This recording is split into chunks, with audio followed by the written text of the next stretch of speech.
Mesdames, Messieurs, je suis ravie de vous accueillir en tant que présidente de la Cité de l'Architecture et du Patrimoine dans cet auditorium historique.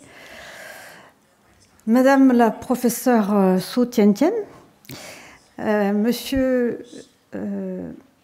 le directeur du bureau de la culture et du tourisme de Quanzhou, Madame la maire de Zhenmingye, Mesdames, Messieurs, chers amis venus de Chine, vous me permettrez ces quelques mots sûrement très mal prononcés. Nushenmen, Sieshenmen, Nehaomen, en Huanyingnin. Et surtout, Xie, un gros Xie. Un gros merci pour cette exposition que vous nous avez non seulement permis de présenter, mais que vous avez réalisée avec So Tian-Tian comme commissaire. Exposition que la plupart d'entre vous ont pu découvrir à l'étage et qui nous présente ses derniers travaux sur les Toulots.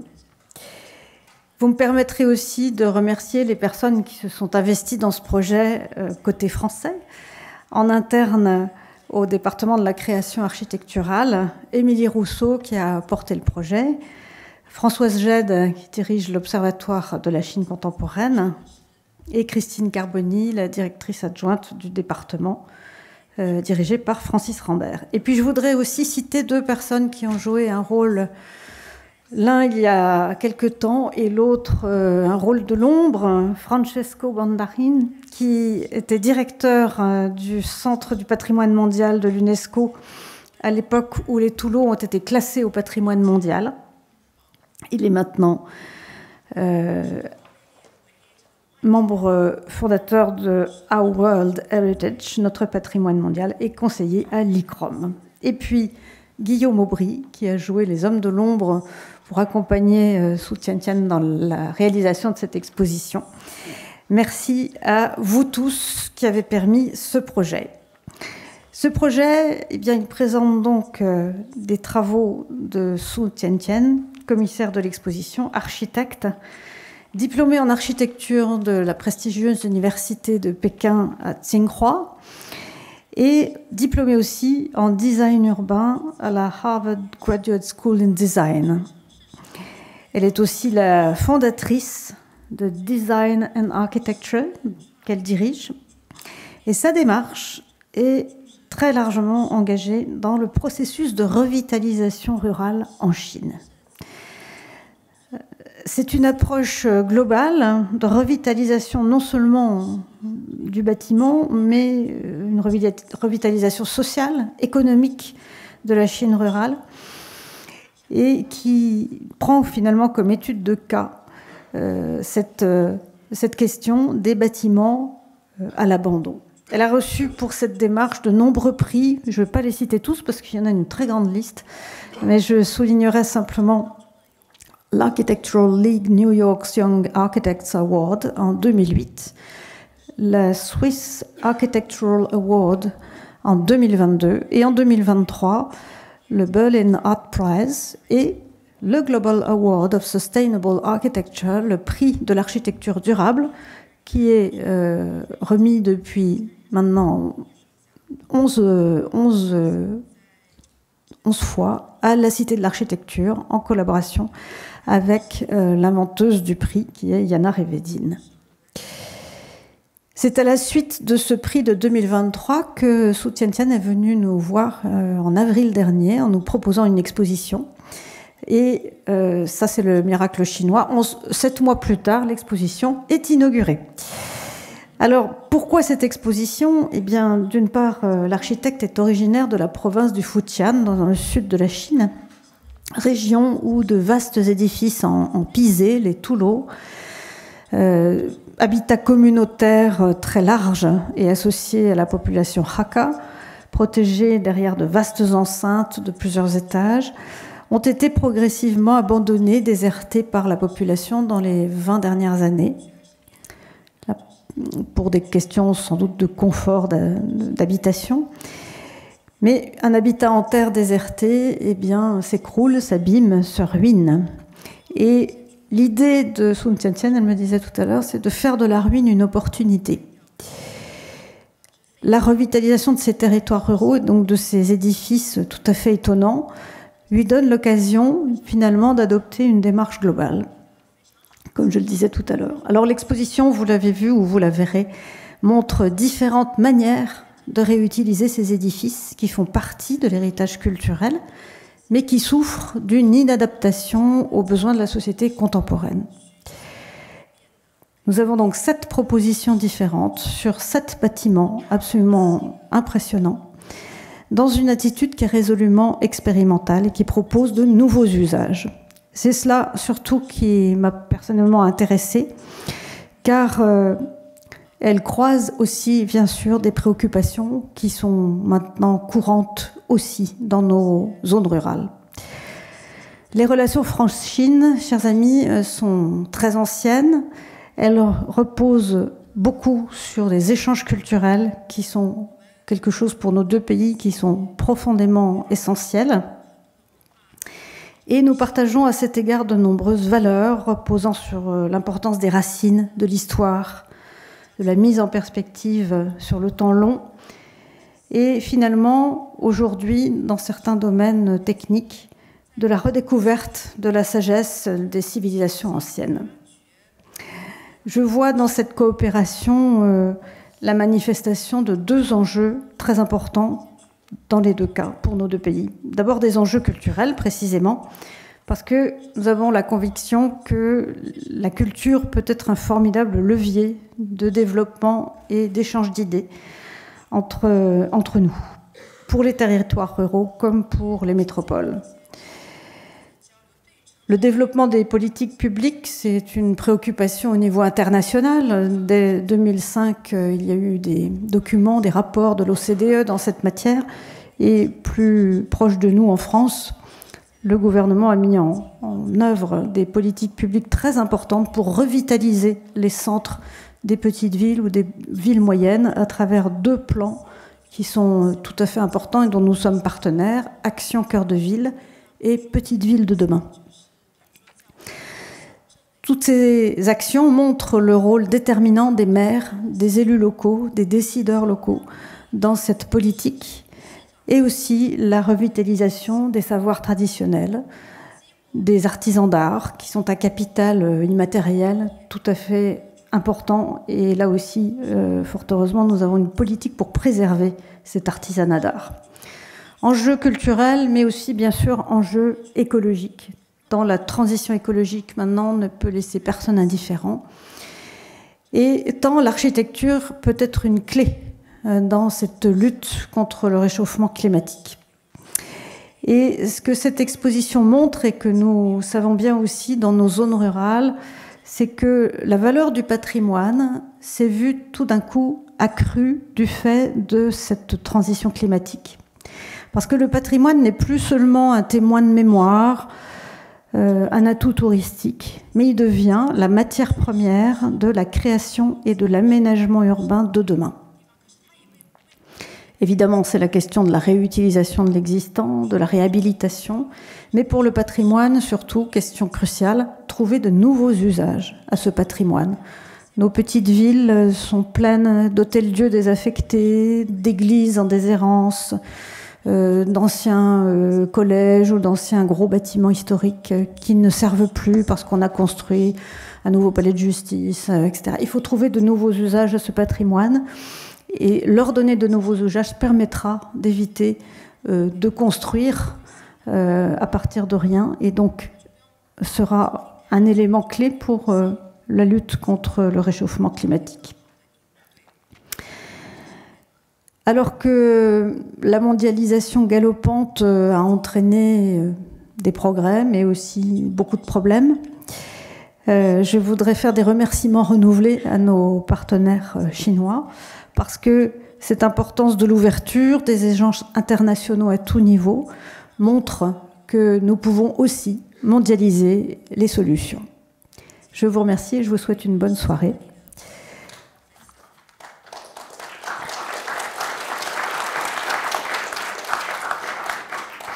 Et je vais maintenant passer la parole à Monsieur Liu Hui, qui est directeur du bureau de la culture et du tourisme de Quanzhou.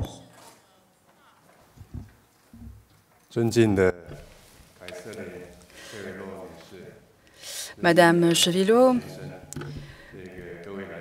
Monsieur Bandarin, chers invités, mesdames et messieurs, bonsoir à tous et à tous.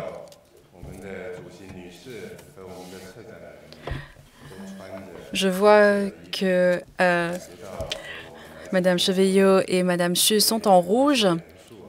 Et donc, on voit que cette couleur rouge est très présente ce soir. Couleur pourtant très importante en Chine. Hier, quand nous sommes arrivés à Paris, à l'aéroport, nous avions également vu des indications en chinois et je me suis sentie comme à la maison. Cela m'a fait penser à une maxime en Chine. On dit « Rien, pas même les montagnes et les océans, ne peut séparer ceux qui partagent la même vision ». Alors, de fait, nous sommes aux deux opposés de la planète, un à l'est, un à l'ouest, mais nos cœurs sont très proches. Nous sommes extrêmement liés. La Chine est à l'est, point de départ des routes de la soie, tandis que la France est l'un des points d'arrivée de ces routes de la soie à l'ouest. Cela montre bien que nos relations sont historiques.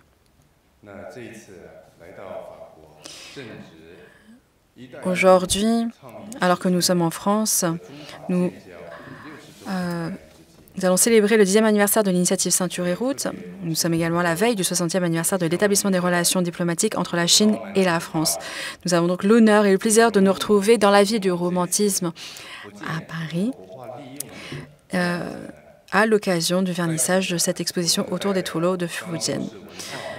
Je tiens, au nom du Bureau municipal de la culture et du tourisme de Quanzhou, à souhaiter la bienvenue à tous nos amis ici présents. Merci également à tous ceux qui ont contribué à l'organisation de cette exposition. Je tiens particulièrement à remercier Madame Xu Tiantian pour ses efforts, mais également la Cité de l'architecture et du patrimoine pour son soutien. Merci à vous.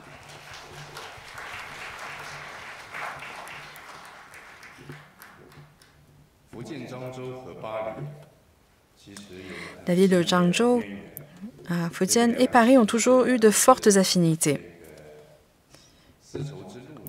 Nos deux villes sont des nœuds importants de l'ancienne route de la soie. Paris, comme vous le savez, est l'un des principaux centres mondiaux de la culture, de l'art et du tourisme. C'est une ville riche en art et en histoire, avec ses nombreux musées, sa gastronomie, l'art, la mode présentes ici sont connus dans le monde entier. Le siège de l'UNESCO se trouve à Paris. Et justement, les Toulots que nous présentons aujourd'hui ont été intégrés à la liste du patrimoine mondial de l'UNESCO il y a 15 ans.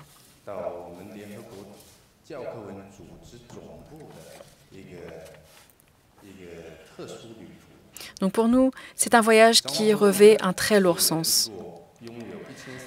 Quant à Quanzhou, c'est une ville culturelle dont l'histoire remonte à plus de 1300 ans.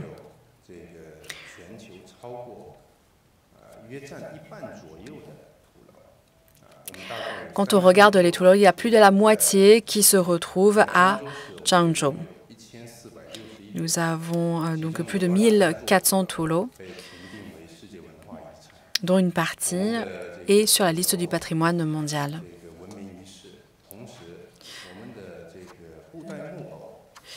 Non seulement les Toulots, mais le théâtre des marionnettes, le découpage de papier, la gravure sur papier sont aussi sur la liste du patrimoine culturel immatériel pour le coup.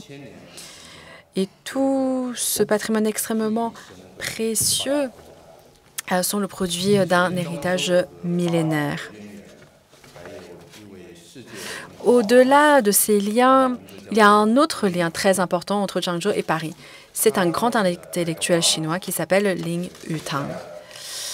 Il était venu vivre à Paris, où il a écrit son roman « Un moment à Pékin ». Et pour ce roman, il avait été nommé pour le prix Nobel de littérature. Par ailleurs, durant la même période, il a déjà officié comme directeur dans la section des arts et des lettres à l'UNESCO. Déjà à l'époque, Lin Yutang avait jeté un pont d'amitié entre Zhangzhou et Paris.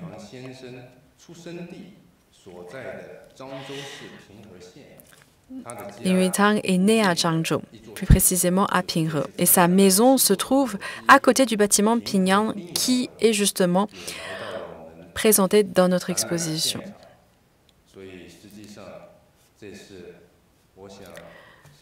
Donc aujourd'hui, nous avons amené les Toulots de sa ville natale pour une nouvelle exposition. Et donc, on peut dire que par cette exposition, nous prolongeons notre amitié et nos liens avec Paris.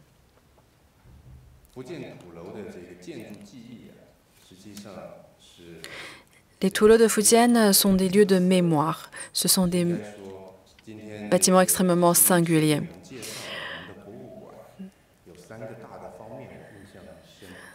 Il est extrêmement intéressant de voir qu'il y a 3 éléments importants qui sont présentés.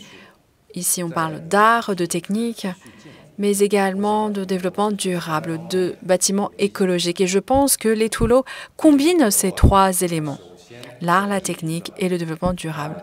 D'un point de vue artistique, les Toulots sont de forme circulaire qui montrent, qui témoignent de ce concept d'unité et de réunion. Par ailleurs, les Toulots sont le parfait exemple de la coexistence entre l'homme et la nature. C'est donc un bâtiment durable, écologiquement parlant.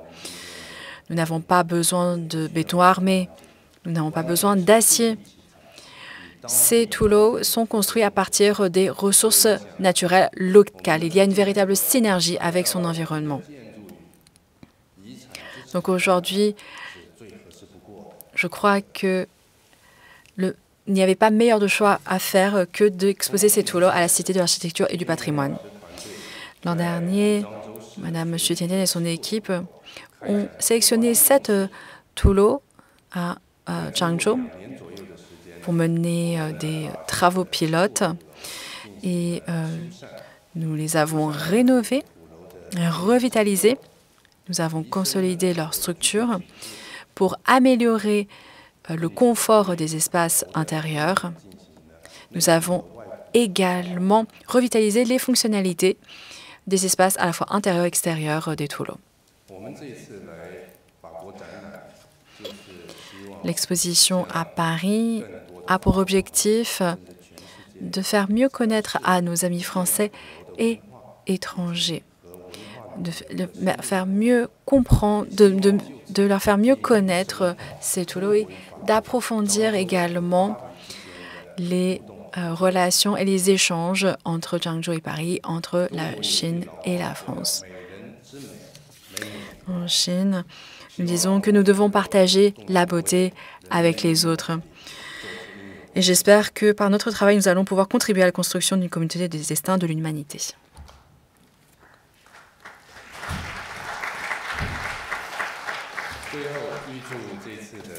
Enfin, je vous souhaite plein succès pour cette exposition.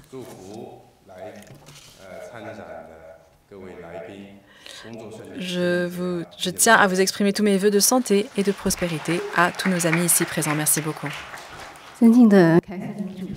Madame Chevillot, chers amis amateurs de Toulouse, vieux amis et nouveaux amis, mesdames et messieurs, tout d'abord, je tiens à vous dire que j'ai l'honneur d'avoir l'opportunité aujourd'hui d'être à la Cité de l'Architecture et du Patrimoine et de nous fournir cette plateforme pour vous présenter nos Tulo. Nous avons pris un vol de 11 heures à partir de Pékin pour venir ici. Nous avons parcouru des milliers de kilomètres pour venir en France, mais arrivé dans cette ville du romantisme, nous avons vraiment ressenti la chaleur des Français. Nous avons également ressenti toute l'énergie autour de l'innovation de la culture et de la mode à Paris. C'est une ville extrêmement dynamique qui nous a fortement marqué déjà. Aujourd'hui, je souhaiterais profiter de l'occasion pour vous parler des Tulo. Je viens du district de Roanne, dans le Fujian, et aujourd'hui, je souhaiterais vous parler de l'art des Tulo, un art traditionnel, extrêmement oriental, extrêmement technique. Donc, c'est une manière de construire extrêmement traditionnelle. Nous pouvons dire que ces Tulo sont un miracle d'architecture.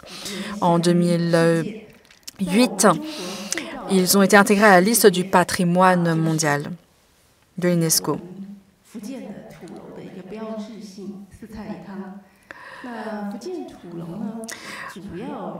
Les Tulo de Fujian ont été construits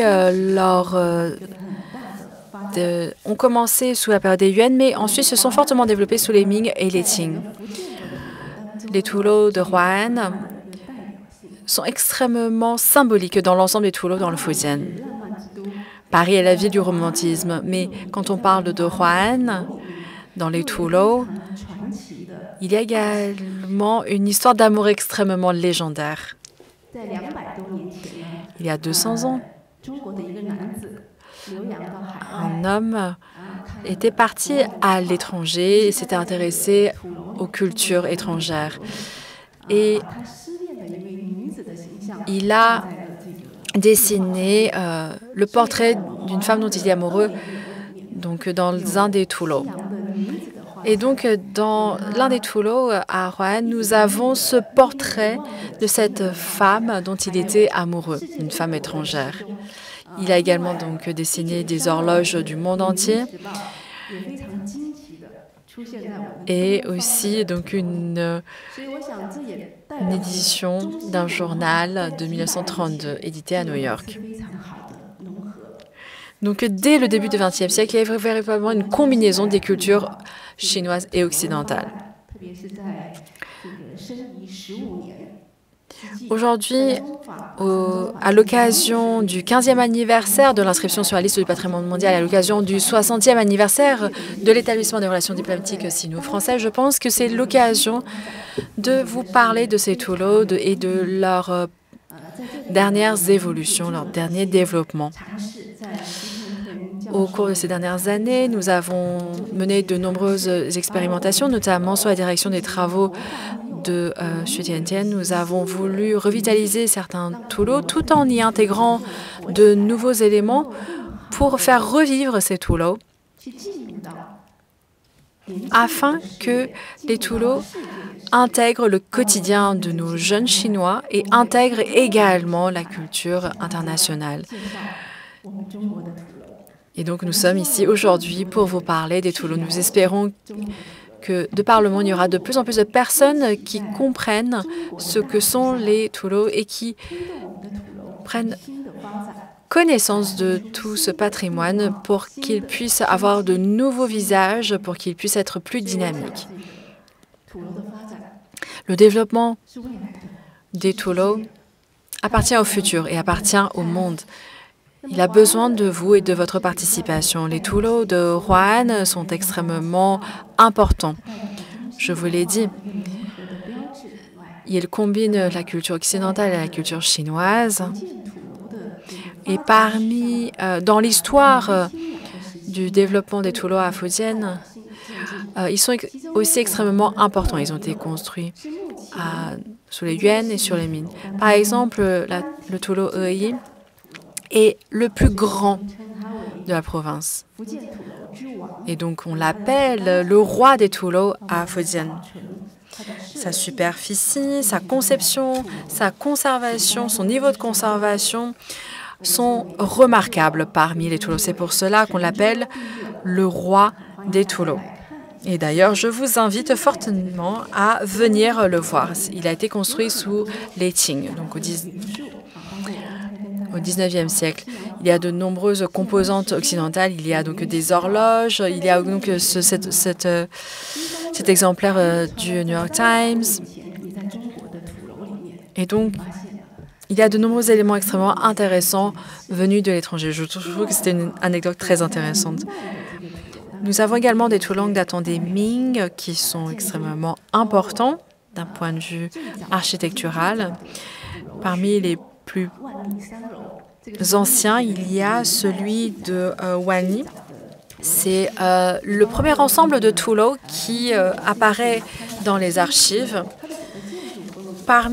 Dans cet ensemble, il y a celui de Shanping qui est construit dans un style dit français. Donc, on voit le lien entre la Chine et la France.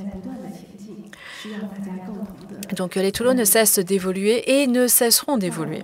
Nous avons donc besoin de vous pour perpétuer cet art traditionnel pour qu'il puisse se renouveler. Je pense que c'est extrêmement important. Les Toulots sont de forme circulaire, on l'a dit. Et en fait, nous suivons les enceintes des Toulots. On va ensuite rentrer, donc nous faisons tout un parcours circulaire. Donc nous espérons ensuite, lors de notre tour, vous emmener avec nous à Roanne pour que vous les voyiez de vous-même. Merci beaucoup. Francesco, Tian, Guillaume, je vous propose maintenant de nous retracer un peu ce cadre. On se met là? Ça vous va?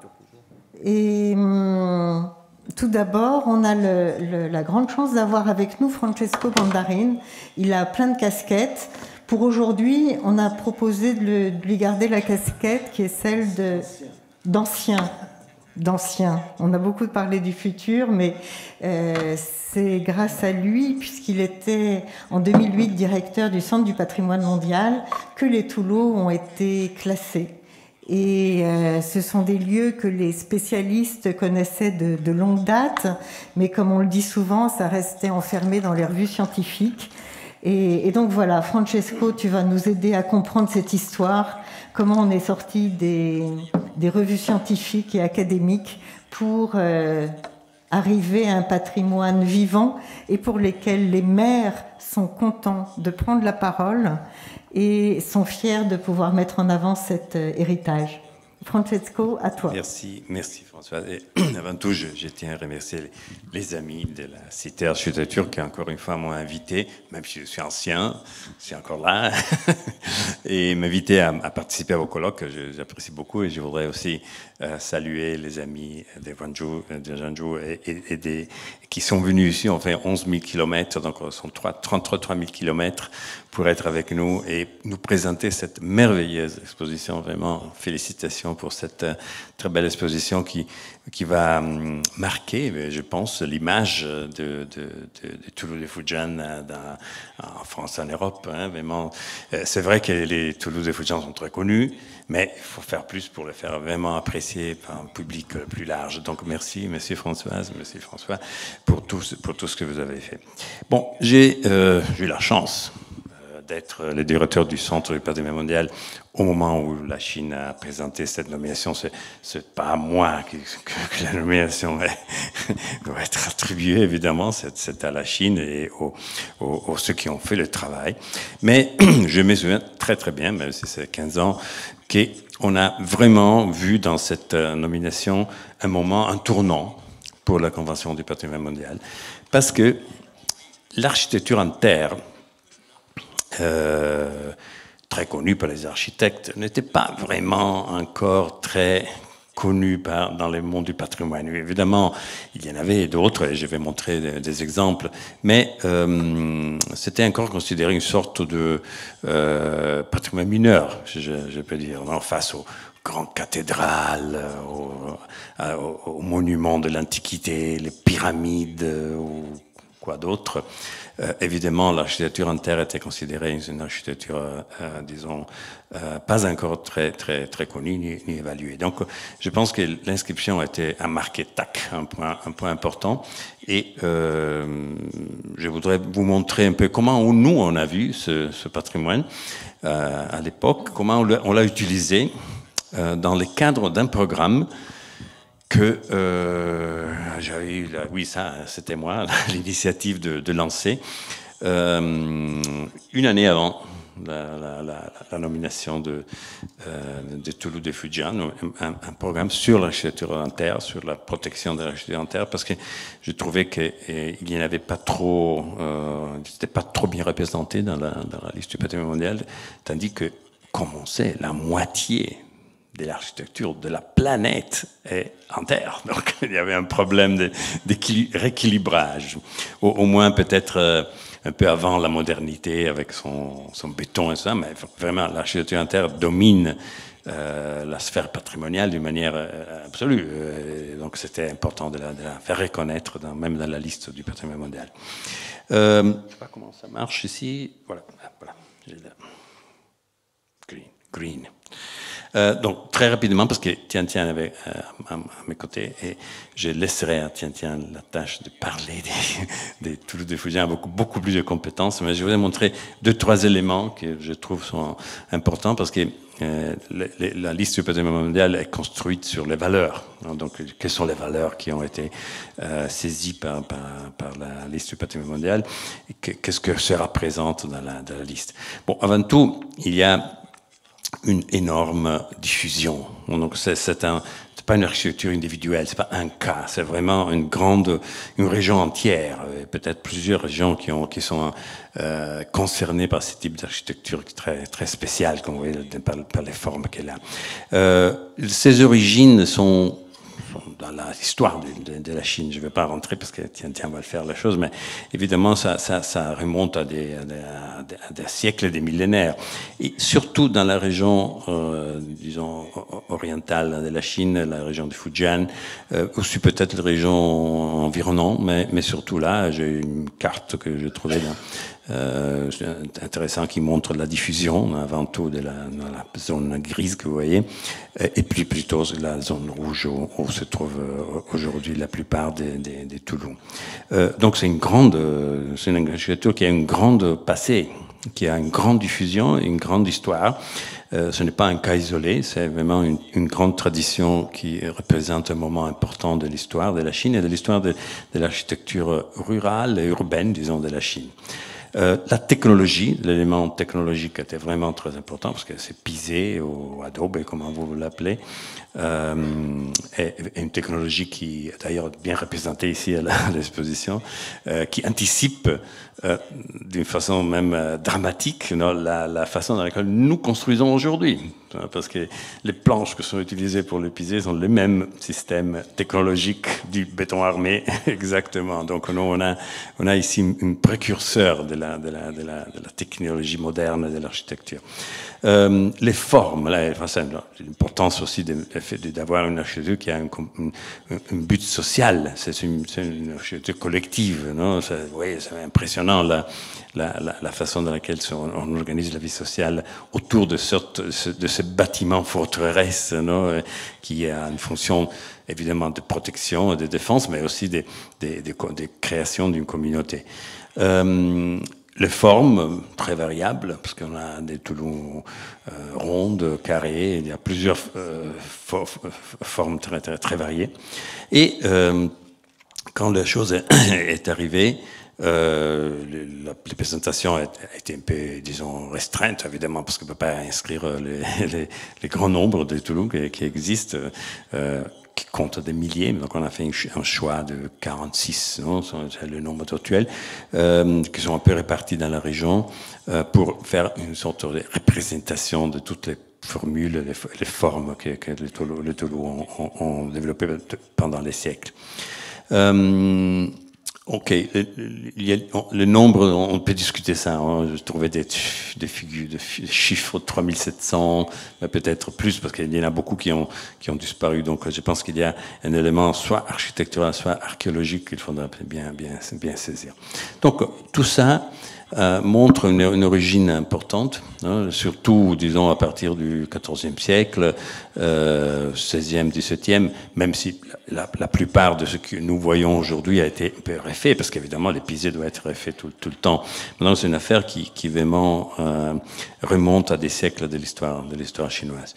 Ce n'est pas le seul exemple d'architecture en terre de Chine. Il y en a beaucoup d'ailleurs dans la même région.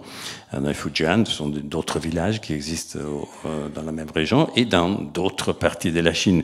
Donc évidemment, ça représente ça représente la région de Fujian, mais ça représente aussi une histoire d'architecture de Chine très importante que peut-être il faudra dans le futur réétudier et réévaluer et peut-être même aussi inclure dans certains éléments dans la liste du patrimoine mondial. Ça, c'est le Yunnan, par exemple. Bon, je disais de ce programme qu'on avait lancé en 2007, hein, un programme qui a duré 11 années maintenant. Il a été suspendu, mais on est en train de le réévaluer et le revitaliser. Justement, le comité du patrimoine mondial qui s'est réuni en Arabie Saoudite maintenant, en septembre, a discuté la revitalisation, la réouverture de ce programme, parce que l'Arabie Saoudite était très intéressée à ça. Donc, ils ont offert aussi des soutiens logistiques et financiers pour le faire répartir. Donc, je pense que ça va répartir. Je pense que aussi les autres pays qui sont intéressés à l'architecture interne devraient remettre dans les jeux, parce que c'est un programme trop important pour le faire mourir comme ça. Non. Donc, mais ces programmes quand même a facilité l'organisation de beaucoup de colloques, hein, et beaucoup de moments de réflexion sur l'architecture interne dans le patrimoine mondial. Donc je vais vous montrer rapidement, parce qu'on n'a pas beaucoup de temps, certains cas d'études qu'on a dans la liste du patrimoine mondial qui sont très intéressants et qui représentent un peu la variété qu'on trouve dans toutes les régions du monde de ce type d'architecture. Bon, on part évidemment avec l'Afrique du Nord. Vous connaissez très bien le village des Aït Ben Haddou au Maroc, qui est un village en terre. C'est peut-être une des premiers qui a été inscrit dans la liste pour l'importance qu'il a, et dans ce village en terre. J'ai fait le choix de village et pas seulement de l'architecture, parce que c'est important de voir l'ensemble. D'ailleurs, ce village est très connu parce que a été le scénario de une centaine de films très importants, à partir de Lawrence of Arabia jusqu'au Gladiator, je sais pas quoi. Ils font tous là-bas parce que c'est très, ça représente très bien certains moments de l'histoire. Le Mzab en Algérie, qui est la région évidemment des Ghardaya, ce sont des villages qui ont une grande histoire, hein, même de 7 ou 8 siècles aussi, et qui sont aussi d'architecture en terre évidemment. Le village de Matmata, qui n'est pas une architecture en terre, mais elle est creusée dans la terre. Donc les scientifiques le considèrent partie de cette famille de villages d'architecture en terre. C'est un village, comme vous voyez, très moderne au point de vue de la relation avec les climats, parce que c'est un village qui, étant creusé dans la terre, a toujours un climat très stable, comme un troglodyte, ce qu'on appelle un village troglodytique, très, très intéressant.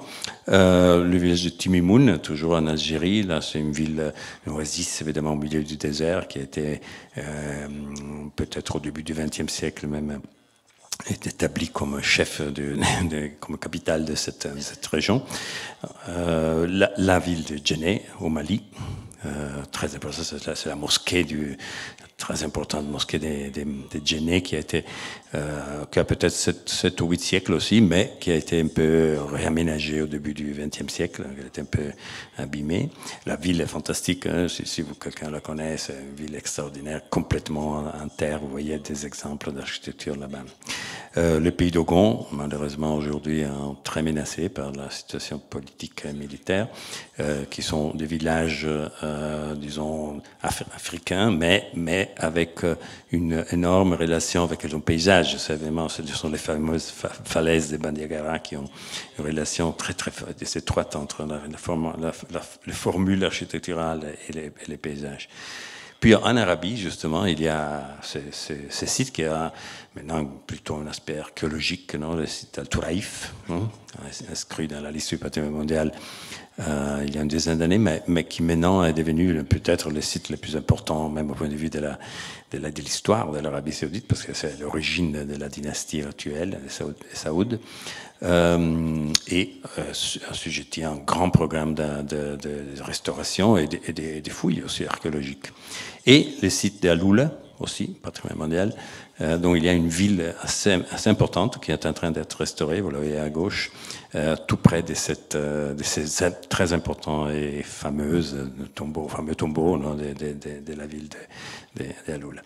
Et enfin, le Yémen, où il y a peut-être les exemples les plus extraordinaires et même incroyables d'utilisation de la terre pour l'architecture. Regardez la ville de Shibam, en bas à gauche, qui arrive à 9 étages. Non, ce sont comme des gratte-ciel de terre. Vraiment, c'est une réussite technologique unique au monde.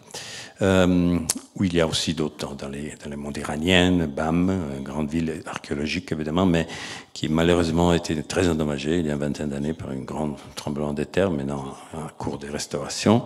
Le Ladakh, toute l'Inde, plein de ce type d'exemples de villages en terre, et évidemment aussi en Amérique du Sud, le Pérou, Chan Chan, ou Amérique du Nord, les Pueblos Taos à New Mexico.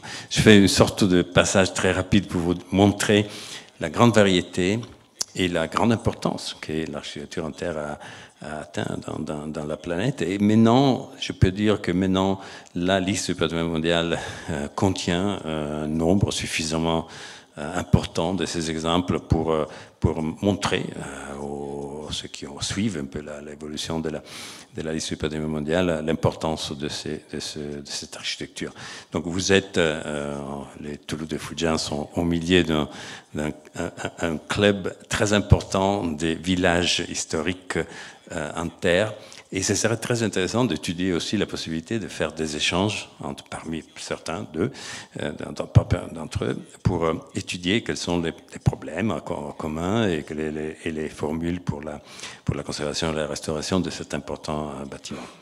Alors, la Chine a inscrit aussi un autre village, qui n'est pas en terre, mais c'est important, je l'ai visité d'ailleurs, qui est tout près des montagnes Wangshan, hein, c'est les villages de Anhui, Shidi et Honchung, vous connaissez très bien. Et donc, je trouve que l'importance de Toulouse de Fujian n'est pas seulement en soi, mais aussi ça représente un moment important dans l'évolution des politiques de conservation de la Chine.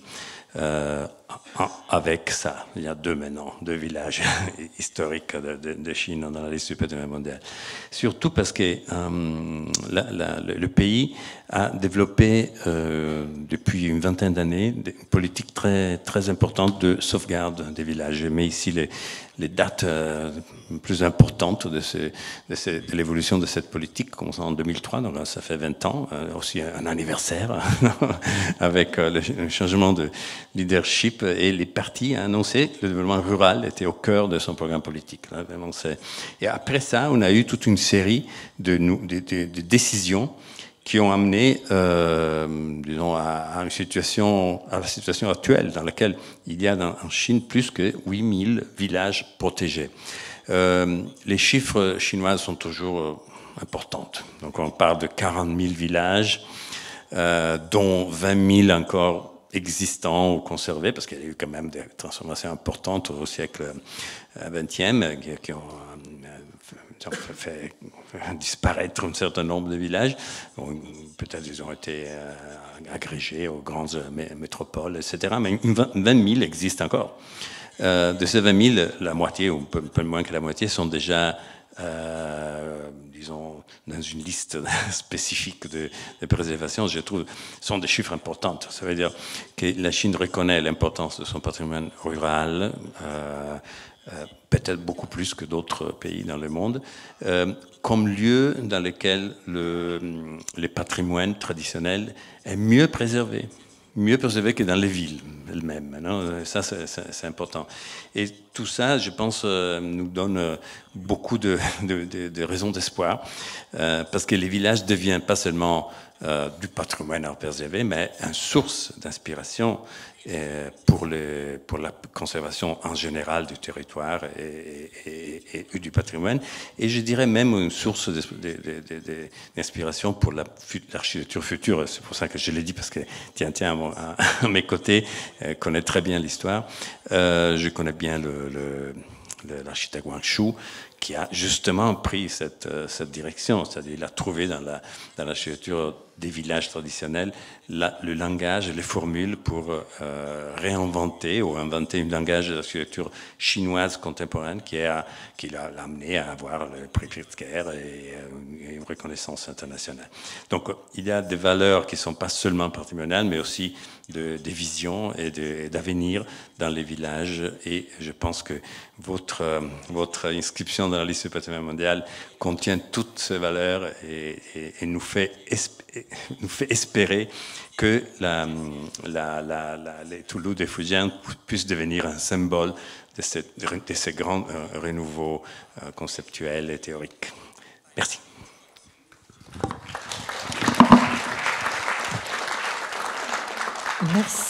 Merci beaucoup, cher Francesco, pour cette double mise en perspective. L'une sur l'importance de l'architecture en terre dans le monde. Tu le rappelais, plus de la moitié des bâtiments classés au patrimoine mondial sont construits en terre, on l'ignore souvent. Et pour cette mise en perspective en Chine même, de cette importance apportée au patrimoine et cette importance apportée au patrimoine rural. Alors ça nous amène justement à Xu Tiantian. Pourquoi s'intéresser au patrimoine rural alors même que au début des années 2000, la Chine est à l'inverse tournée vers ses métropoles?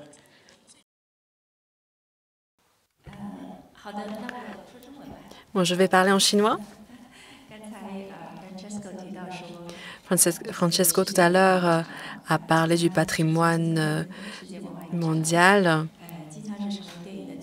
et que de nombreux espaces sont utilisés pour des tournages. Et effectivement, les toulots en Chine sont également souvent utilisés pour des tournages, sont également une source d'inspiration pour nous.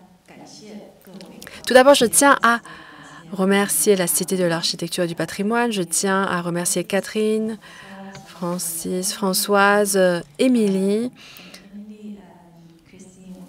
Christine également pour leur soutien. Je tiens également à remercier Guillaume pour son aide, ainsi que toute l'équipe qui a permis d'installer cette exposition. C'est vraiment grâce à vos efforts et à votre disponibilité que nous avons pu présenter cette exposition à Paris et partager avec vous le fruit de nos travaux qui ont été difficiles. Je tiens également à remercier la ville de Zhangzhou, son bureau de tourisme et de la culture, ainsi que les 3 districts qui ont participé au contenu de cette exposition.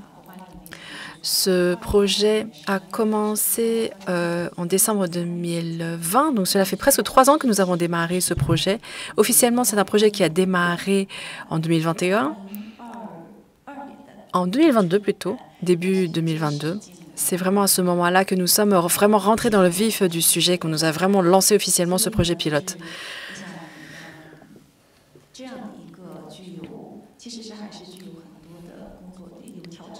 C'est un défi, c'est un véritable défi pour notre travail. Nous avons besoin des efforts de nombreuses parties. Nous devons mettre en commun nos efforts pour que ce projet puisse voir le jour.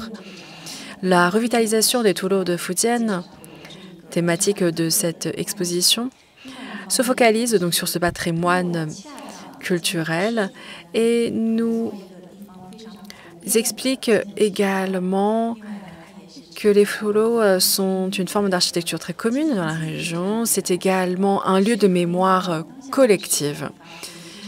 Et donc, ce sont des bâtiments qui peuvent jouer un rôle extrêmement important, à la fois culturel et social, et peut contribuer au développement socio-économique de la région. D'un point de vue architectural, je souhaiterais vous parler tout d'abord de nos méthodes de travail. Ah, j'ai oublié de vous remercier, à vous invités qui avez bravé la pluie pour venir à cette exposition.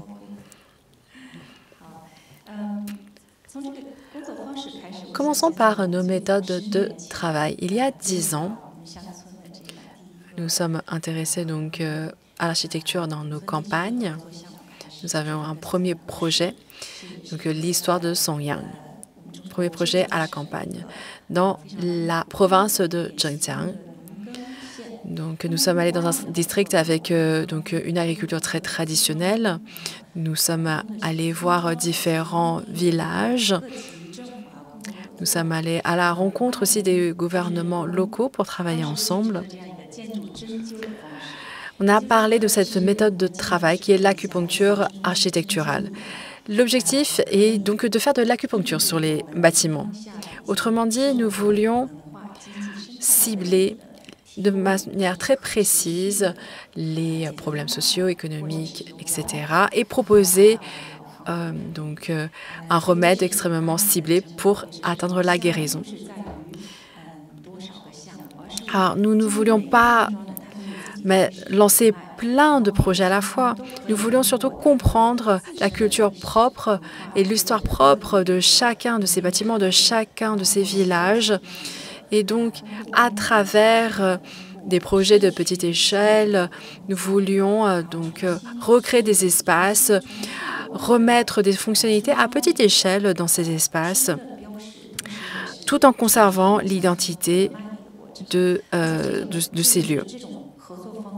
Et cette façon de coopérer avec les collectivités locales permet de créer tout un système circulaire. C'est un peu comme l'acupuncture. Nous voulons revitaliser toute la circulation dans le corps pour pouvoir guérir. Et donc, c'est une coopération qui a duré près de 8 ans. Et donc, avant la COVID, plus de 6 000 personnes étaient revenues dans la région. Donc, ils étaient revenus de la ville pour vivre dans cette région. Dans cette région où il y a des nouvelles opportunités d'innovation et d'emploi. Alors, très rapidement, quelques images de ces projets à Songyang. Donc, par exemple, dans ce village Shicang, nous avons vu qu'il y a donc un musée. Ici, nous avons également donc une autre image de ce musée avec un espace communautaire de convivialité. Nous avons donc, on peut dire, ressuscité un espace et nous avons ressuscité des techniques de construction avec des pierres. Donc, nous avions 3 vieux artisans qui ont formé des jeunes artisans pour vraiment ressusciter ces techniques et pour qu'elles puissent être transmises et réutilisées. Ensuite, dans un lieu qui avait été complètement industrialisé à l'époque. Il faut voir, donc ce village autour, il y avait donc une zone industrielle. Et nous avons voulu reconstruire, revitaliser ce village autour de ces mémorials pour permettre au village de retrouver son identité traditionnelle. Et par là, contribuer aux interactions des villageois. Ici, nous voyons qu'il y avait donc un pont qui était très abîmé et qui allait être détruit, mais grâce à des travaux assez simples. Nous avons pu le refaire vivre parce qu'on en a transformé en un pont pédestre. Donc c'est un espace commun pour les habitants locaux qui peuvent se promener, mais c'est également un lieu de repos, de loisirs. Et donc auparavant, c'était une infrastructure toute simple qui est devenue maintenant un espace multifonctionnel. Et donc, en ce qui concerne les ressources, nous voulons utiliser les ressources locales. Donc, nous avons utilisé le bambou poussé localement. Nous l'avons utilisé pour tisser des espaces. Nous avons donc un théâtre construit avec du tissage de bambou. Ici, nous voyons qu'il y a des théiers. Chaque village a ses propres spécialités agricoles. La production agricole est très spécifique à un village. C'est aussi donc un héritage immatériel extrêmement important. Et par exemple, dans ce village, un de cet héritage, c'est justement cette usine de sucre roux et qui fonctionnait peu. Et donc, à travers la mise en place de collectifs, nous avons pu mettre en place un nouveau modèle économique pour relancer cette industrie. Et cela a permis également d'améliorer les capacités de production, les conditions, mais également la qualité du produit pour pouvoir être aux normes. Et donc, aujourd'hui, ces produits alimentaires peuvent être vendus de façon tout à fait légale, notamment dans les épiceries locales. Ici, nous avons également une usine de fabrication de tofu dans le village de Caizhai. C'est un village dont la spécialité est justement le tofu. Il est extrêmement connu pour cela. Donc ici, nous voyons donc que c'est pas une usine, on pourrait presque dire un atelier, parce que ce n'est pas une usine moderne. Nous avons des méthodes traditionnelles. Cela fait également partie du patrimoine immatériel de ce village. Il y a cette question de transmission des savoir-faire, des techniques. Et grâce à la mise en place d'une mutuelle sous forme de collectif, nous avons pu améliorer la qualité des processus, améliorer l'hygiène, la qualité des produits. Et cela permet de créer des retombées économiques. Cela permet de vendre davantage ces produits. Et donc, cela permet d'ouvrir davantage de canaux de distribution. Ensuite, je souhaiterais vous parler d'un autre district, celui de Jinyun, qui est à côté de Songyang, qui est un district un peu différent. C'est un district où il y a de nombreuses carrières de roches. Il y a 2000 ans, il faut savoir qu'avant, c'était une activité d'extraction qui était très familiale. Donc très peu normé, on détruisait l'environnement et c'était donc tout était fait à la main. Mais donc au fil des ans, ces activités ont été abandonnées. Il y avait plus de 3000 carrières à l'abandon. À travers des études sur le terrain, j'ai pu avoir une connaissance de la situation locale et nous avons proposé des solutions pour réutiliser ces carrières. Donc, nous avons sélectionné 9 carrières et à travers la conception, donc en fait, pareil, avec cette méthode d'acupuncture, nous avons ciblé les problèmes et donc réutilisé ces carrières abandonnées en leur insufflant des nouvelles fonctions. Et donc, on a créé des espaces communautaires pour le village d'à côté. On a créé des espaces culturels, des espaces publics.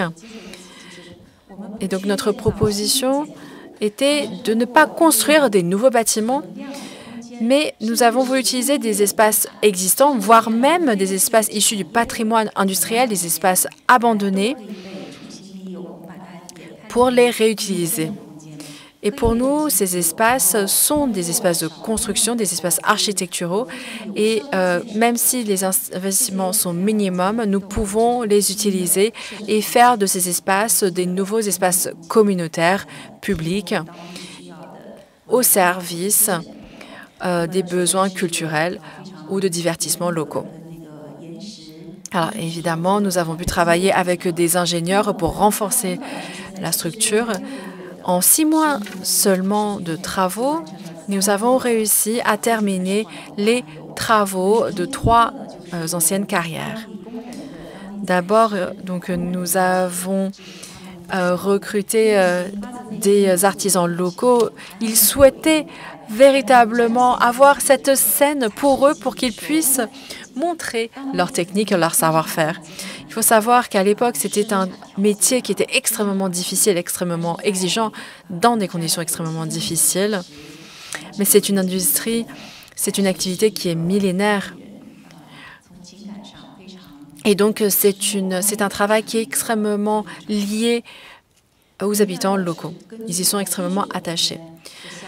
Donc, pour l'une des carrières, la carrière 9, nous avons, en nous fondant sur les conditions locales, créé un théâtre.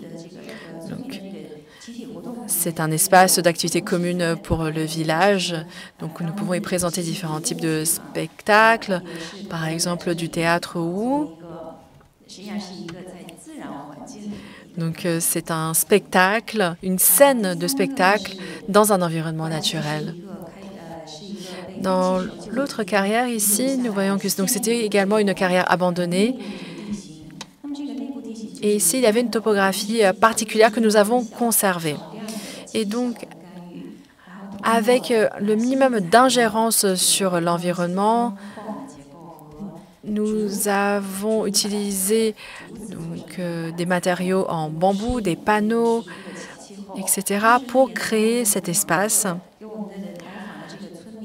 et pour que les villageois puissent s'y reposer dans un environnement agréable. Et donc, c'est un espace de lecture, comme vous le voyez.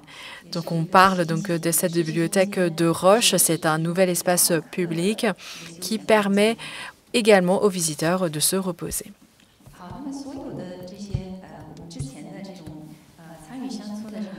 Donc, toutes ces expériences dans les villages étaient déployées à petite échelle, en réduisant au minimum nos ingérences sur le local. Nous avons tenté au mieux d'utiliser les ressources existantes, les espaces existants. Nous voulons donc vraiment revitaliser l'existant et ressusciter la mémoire collective. Et à travers cet effort, à travers la réutilisation des ressources locales, notamment,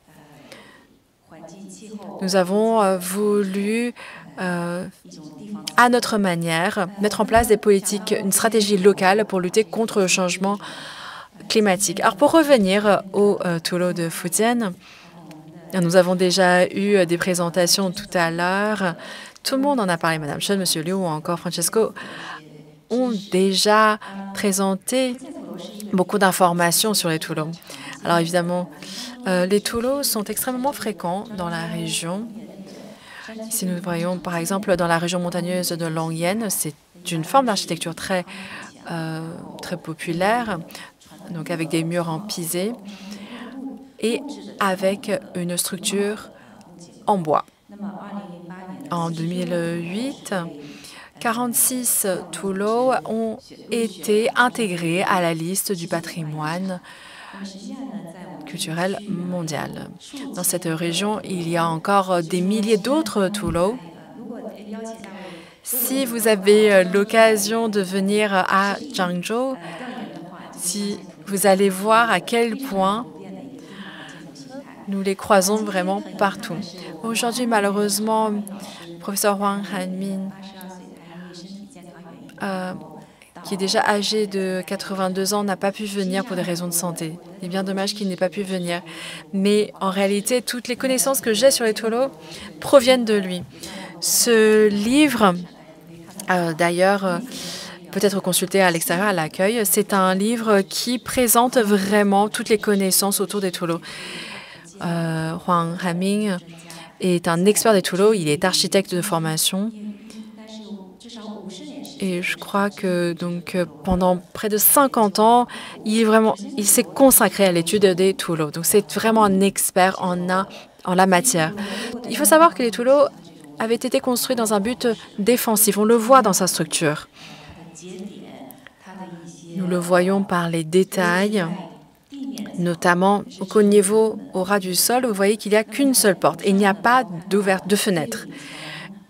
Tout en haut, au sommet des Toulots, vers l'extérieur, vous voyez qu'il y a ici donc une galerie cachée qui permet de mieux se défendre en cas d'attaque.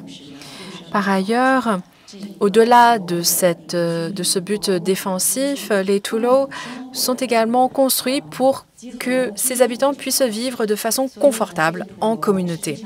Ainsi, vous voyez qu'il y a une double fonctionnalité, l'habitation et la défense. Par ailleurs, ce sont des constructions qui ont été faites dans un environnement extrêmement hostile et difficile. Dans l'histoire de l'architecture chinoise, nous pouvons voir qu'il est très intéressant que la structure de la société dans ces Toulots est particulière parce que tout le monde est égal, il n'y a plus de hiérarchie.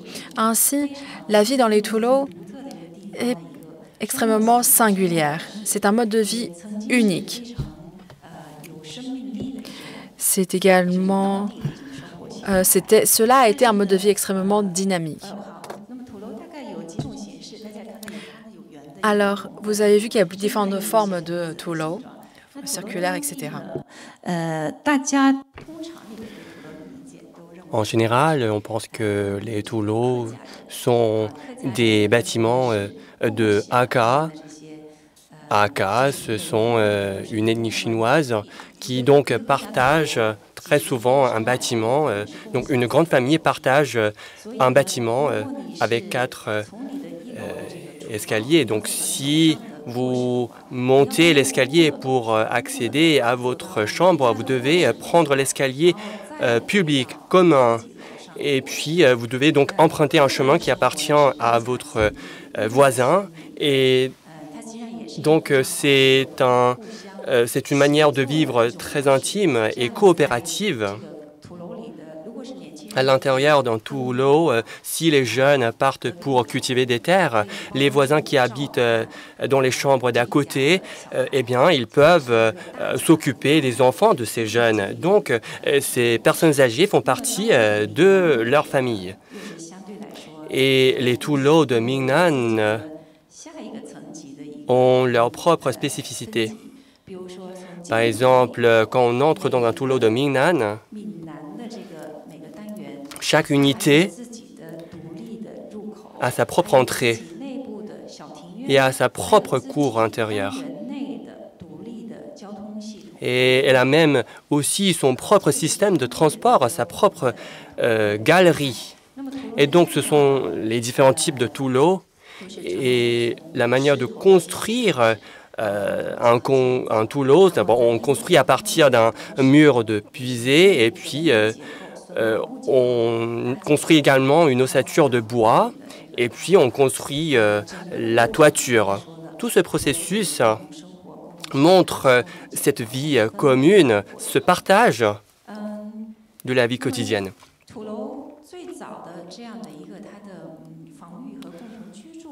Eh bien, tout d'abord, cette fonction à la fois défensive et de vie commune, eh bien, a perdu son sens.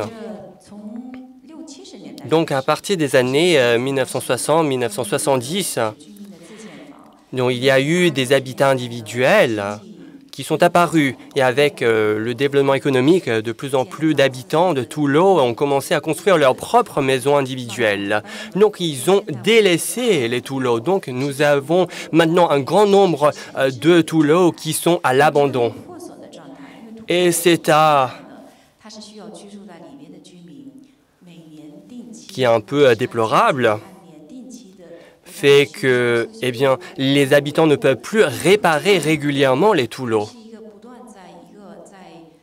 Donc ce genre de Toulots, normalement, peut être rénové régulièrement. Les Toulots les plus anciens datent d'il y a 700 ans. Mais après le déménagement des habitants locaux, les Toulots ne peuvent pas être réparés Et donc, c'est le point de départ de notre travail. Si on prend du recul, après le déménagement des habitants locaux, on fait face à des toulots délaissés. Donc, si on change de regard, on peut considérer ça comme une harmonie des toulots avec la nature. C'est une façon de se régénérer. Donc, dans les parties démolies, il y a des arbres et des plantes qui ont poussé. Ces plantes et ces arbres sont devenus de nouveaux habitants de Toulo. Si on voit les choses avec ce regard, on peut considérer les Toulo démolis comme un nouveau point de départ. Donc, nous avons coopéré avec 3 communes, par exemple Nanjing, et nous avons choisi 7 types de Toulo de formes différentes et avec des états différents. Donc, on considère ça comme un projet dans son ensemble.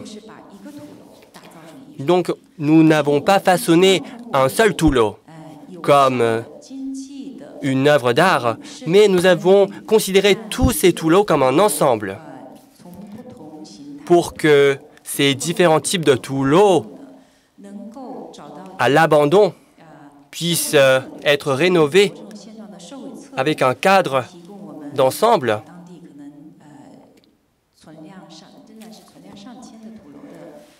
Donc, cela peut être vu comme un modèle pour les milliers de toulots existants. Par exemple, prenons l'exemple de la commune de Nanjing. Nous avons un petit nombre d'habitants qui habitent encore là-bas. D'abord, il faut garantir les conditions de vie des habitants locaux. Il faut améliorer leurs conditions de vie.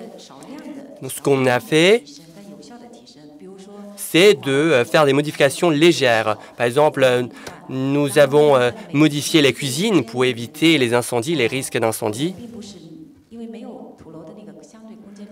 Et comme les espaces sont assez restreints,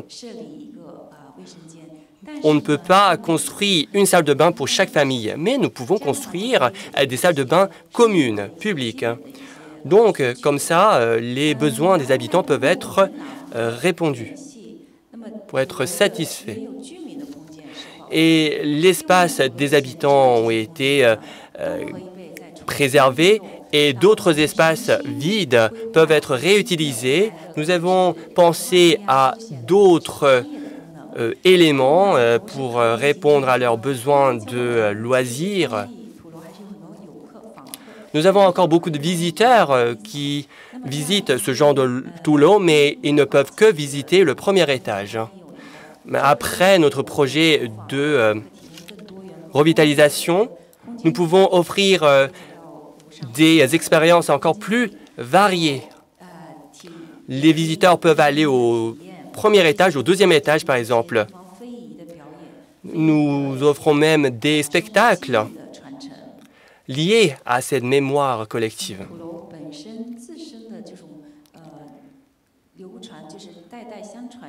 Donc, nous pouvons léguer cette manière de vivre de génération en génération. Ça fait partie de cette mémoire collective. À Nanjing, nous avons un Toulo qui a été incendié pendant le mouvement des Boxers. Ce mur a été incendié, mais il a tenu sans s'effondrer. Donc, ça devient un paysage assez particulier. C'est assez solide, ce mur en pisé. Donc, notre travail est parti depuis ce mur en pisé, incendié. Nous n'avons pas parti à partir de zéro, mais nous avons utilisé ce que nous avons devant nous. Et nous avons utilisé ces parties démolies pour construire des jardins, par exemple. À Pinghe, nous avons choisi 2 Tulo, Zhaihejiulou par exemple. Donc une grande partie s'est effondrée et la partie intérieure s'est effondrée presque en intégrale. Par le passé, la porcelaine Krak a été prisée par les étrangers. Donc nous avons cette histoire reconnue par l'État. Et donc la porcelaine Krak est devenue le point central de ce Tulo. Et donc nous avons construit des musées dédiés à la porcelaine Krak. Donc nous avons construit tout ça dans ce Tulo. Nous n'avons pas changé l'ensemble de ce Tulo, mais nous y avons apporté de nouveaux éléments pour que ce soit durable, pour que ce soit moderne, avec des techniques modernes. Donc avec ce genre de procédé, nous avons construit des chambres bien éclairées et nous avons construit des lieux de rencontre pour les habitants. Par exemple, un Tulo comme ça peut être un lieu de convivialité. Par exemple, le Tulo de Pingyang, comme ce que nous avons dit tout à l'heure, c'est la résidence ancienne de Ling Yutang. Ce genre de Tulo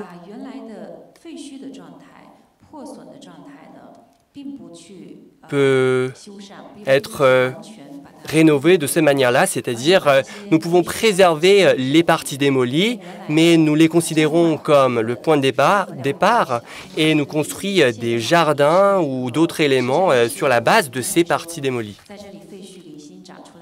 Par exemple, les arbres qui ont poussé, ça fait partie des résidents de nos Tulo.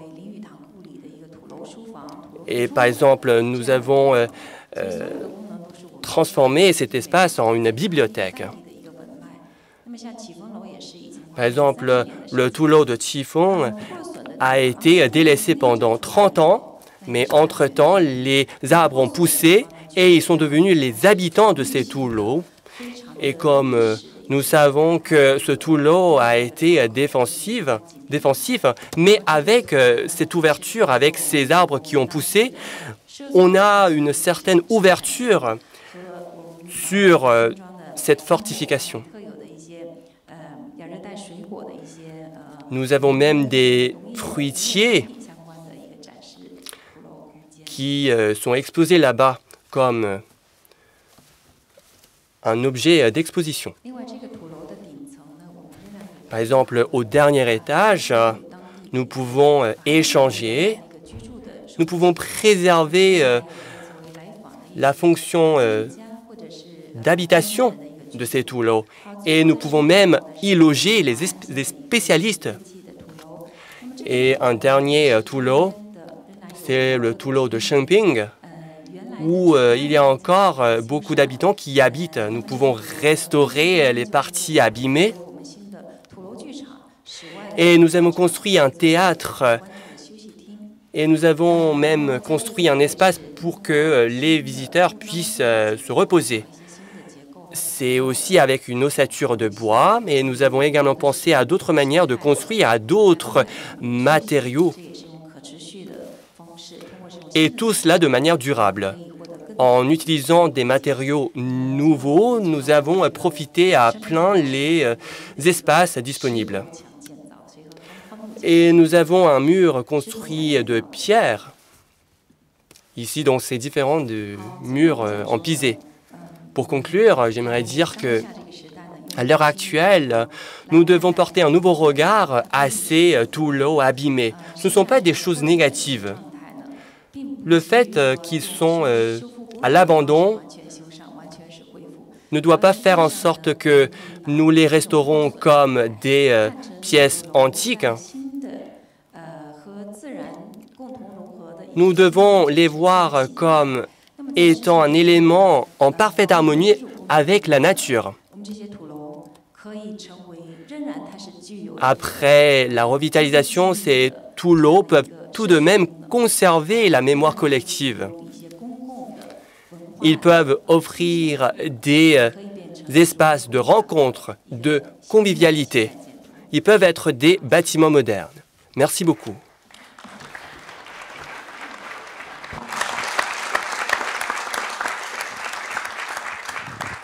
Guillaume Aubry, qui est artiste et architecte, est arrivé, lui, en Chine, dans cette Chine en pleine croissance au début des années 2000, au moment de la mise en place des Jeux Olympiques.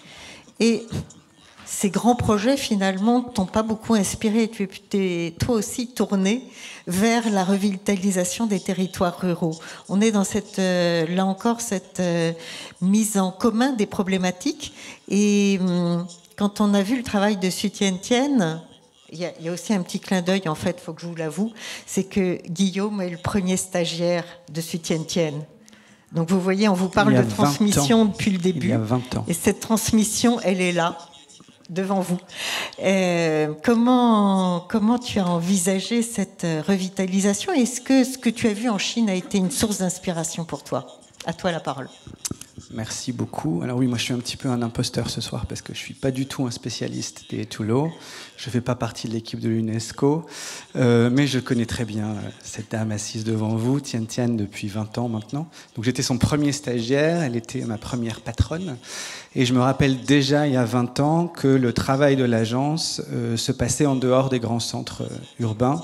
On a travaillé à l'extérieur de Pékin et c'était déjà dans l'ADN de l'agence d'essayer d'utiliser finalement l'architecture presque à des fins de revitalisation d'une espèce de patrimoine existant, oublié, à la marge de tout ce que pouvaient être les grands projets qui étaient sous les feux des médias à l'époque, c'était en 2004-2005. Du temps a passé depuis une vingtaine d'années. Donc j'ai une agence d'architecture à Paris qui s'appelle Frix et je vais présenter un projet très rapidement puisque l'idée c'est plutôt de lancer des perspectives avec un contexte franco-français et voir comment on peut discuter de ces questions de revitalisation de patrimoine rural.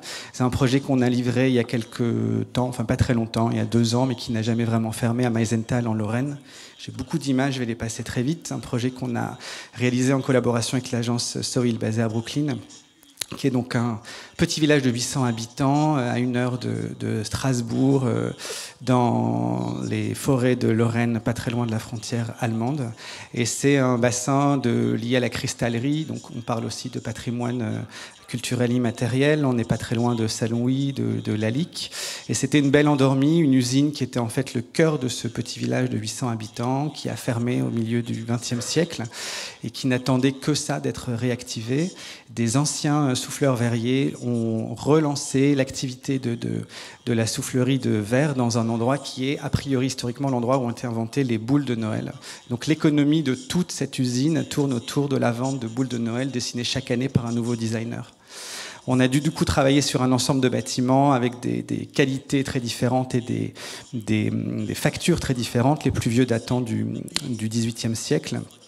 Je les passe rapidement, mais dans un contexte du coup protégé, classé en partie, et dans un contexte donc très rural. On arrive par le haut des collines vers le centre du village. Quelques images très rapides du site avant intervention. Une très grande halle qui sert de concert pour plus de 7000 personnes. Dans un petit village de 800 habitants, il y a déjà une activité culturelle très forte sur le site. Donc voilà quelques images du site avant intervention.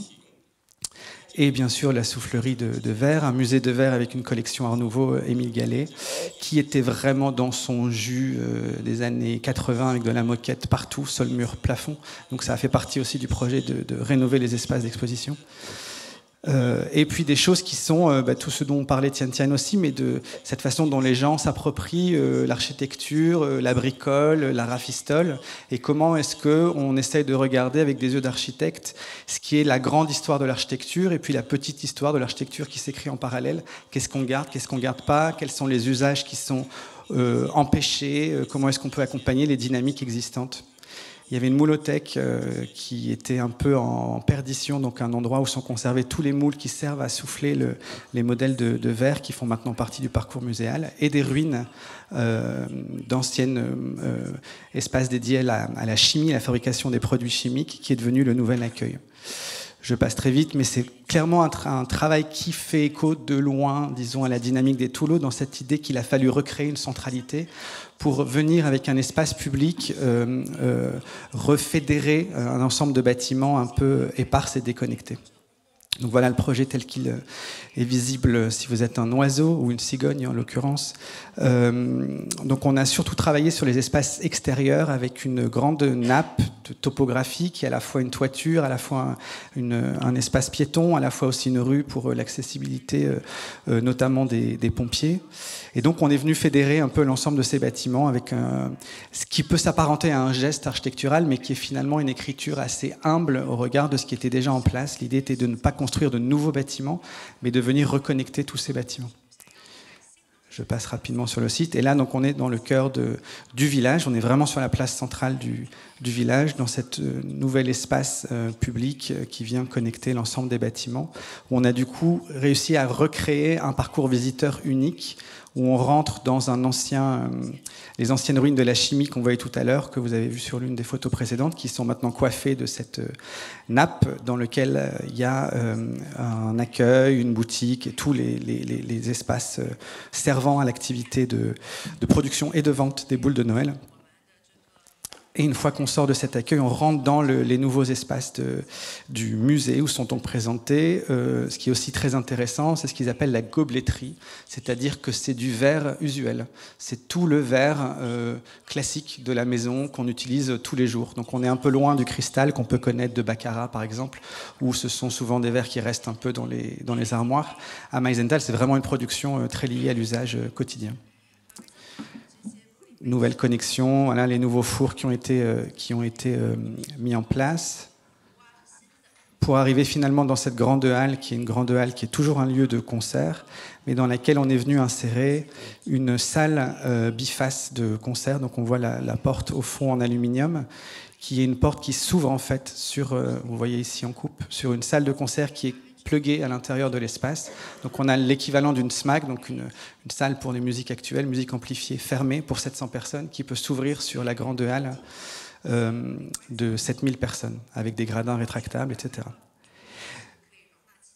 Ce qui a été fantastique pour nous sur ce projet, c'est de travailler sur une échelle d'équipements culturels qui est une échelle presque urbaine dans ce qu'on peut connaître, nous, des équipements culturels dans les métropoles, mais à nouveau dans un village de 800 personnes, à 1 heure de route de la plus grande des villes, et de voir que tout ça fonctionne, que quand il y a un concert, les gens sont là, viennent de loin, tous les champs sont réquisitionnés pour devenir des grands parkings, les enfants du village font la circulation. Il y a une espèce de dynamique, en tout cas, qui s'installe.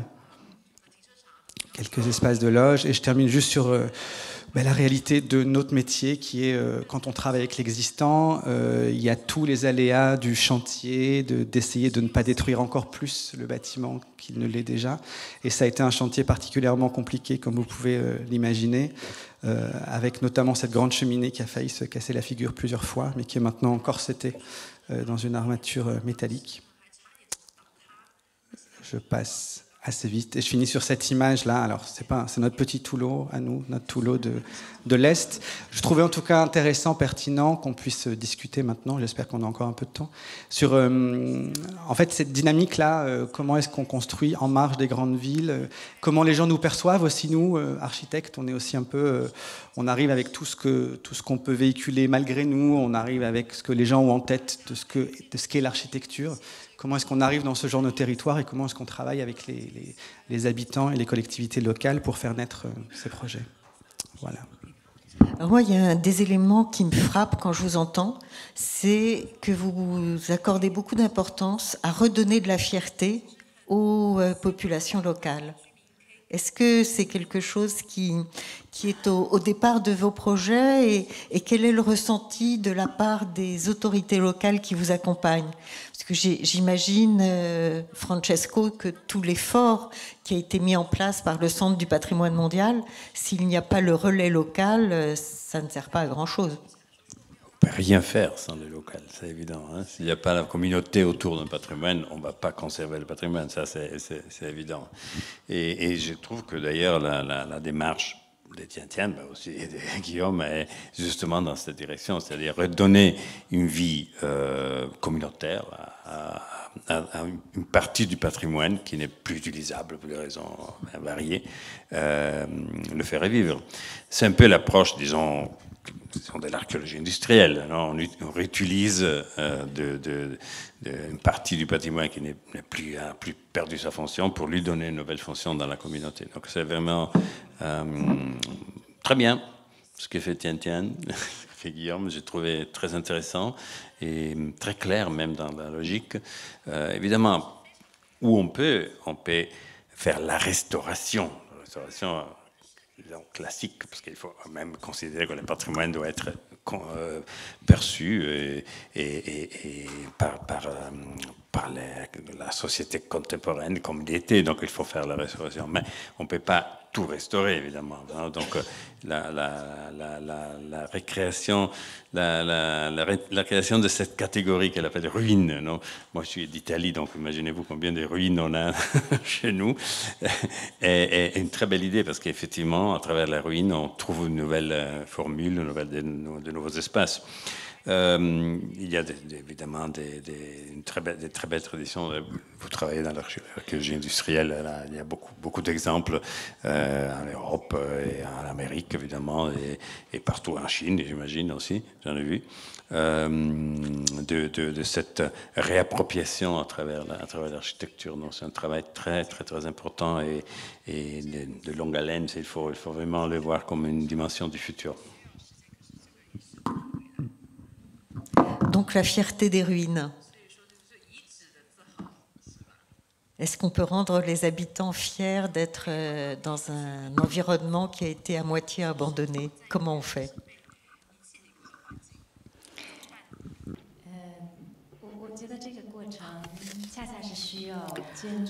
Je pense que c'est justement le travail de l'architecte. Effectivement, c'est l'architecte qui doit intervenir. C'est une manière d'intervenir.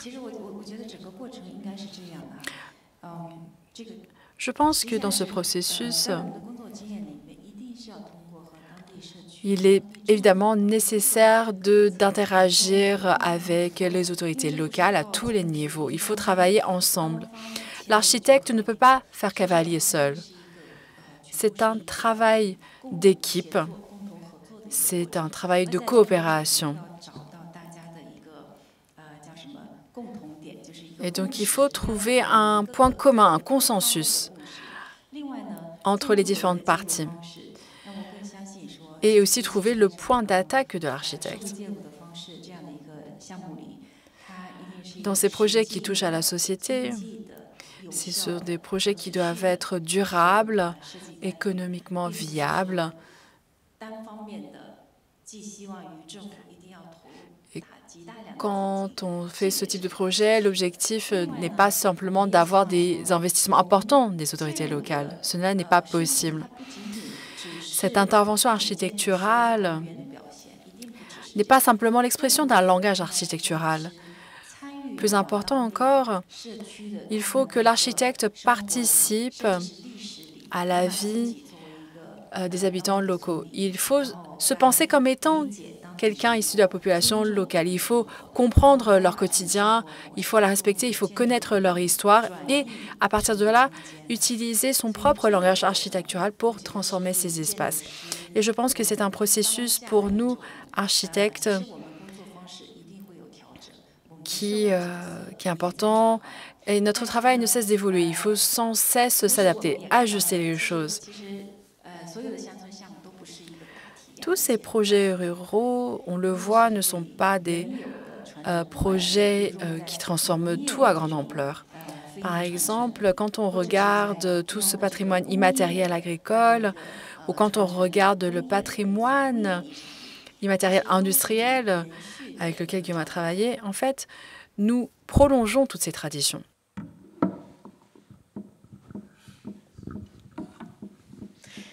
Guillaume, est-ce que tu as senti des différences dans les comportements locaux, que ce soit les responsables, les représentants de l'État, les représentants des collectivités, les habitants, avec cette revitalisation du village? Quel effet ça a eu sur la population, cette Tian parlait d'acupuncture, donc on est dans le domaine du soin, dans le domaine de rétablir une énergie pour un ensemble, donc une vision d'ensemble et une vision quasiment attentionnée.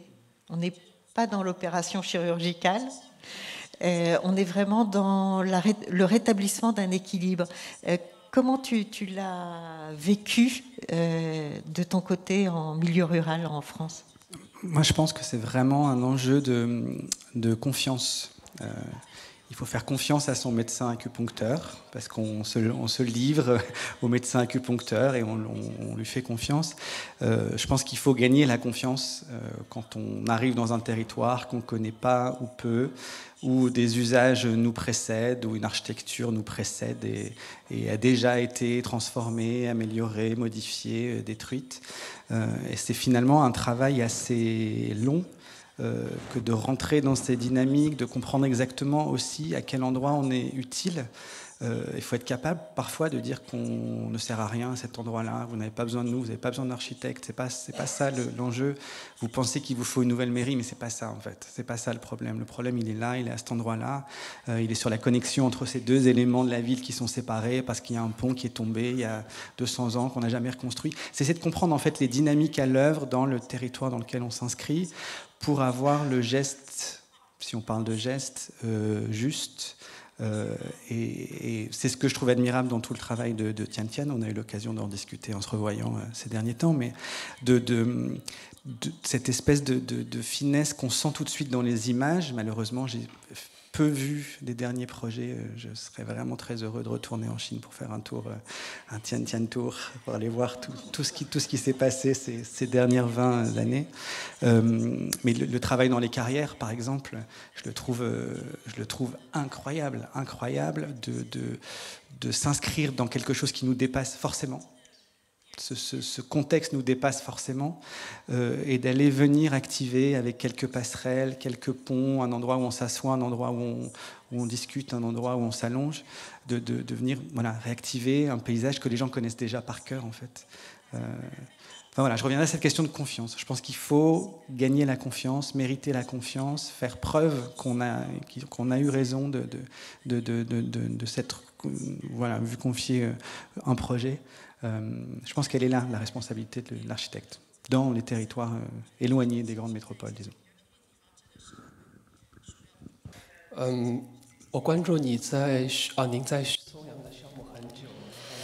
Votre projet à Soyang a duré très longtemps et j'aurais deux questions. Première question. Dans l'urbanisation de la Chine, au cours de l'urbanisation de la Chine, vous avez lancé ce projet relativement tôt dans cette zone rurale. Je voulais savoir quelles étaient les raisons, quel était le contexte de ce projet. Vous avez parlé donc de l'aspect développement durable de ce projet. Il y a quelques activités d'artisanat, mais relativement limitées. Dans ces villages, on peut développer l'activité du tourisme, mais est-ce qu'il y a d'autres opportunités pour vraiment garantir le développement de ce village? Deuxième question concernant les Tulong. Avant ce projet de revitalisation, avant d'avoir démarré ce projet, je voulais savoir qui était propriétaire de ces Tulong. Il y a beaucoup de projets publics parce que vous avez travaillé avec le gouvernement local, mais je voulais savoir comment ça s'est passé. Est-ce que vous avez obtenu des droits? Est-ce que vous avez loué ces Tulong? Qu'est-ce qui a été fait?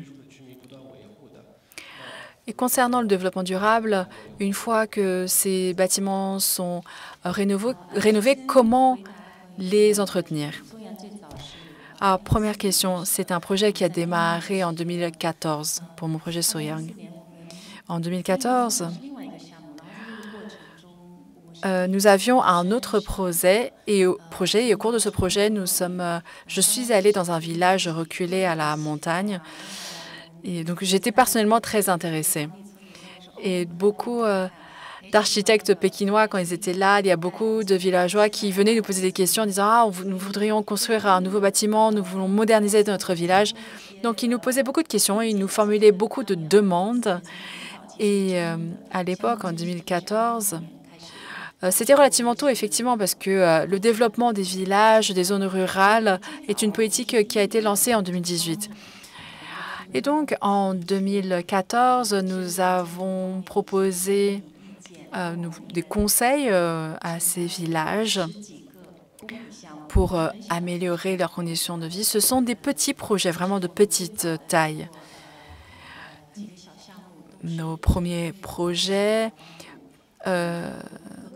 portaient plutôt sur la protection des savoir-faire artisanaux dans ces villages.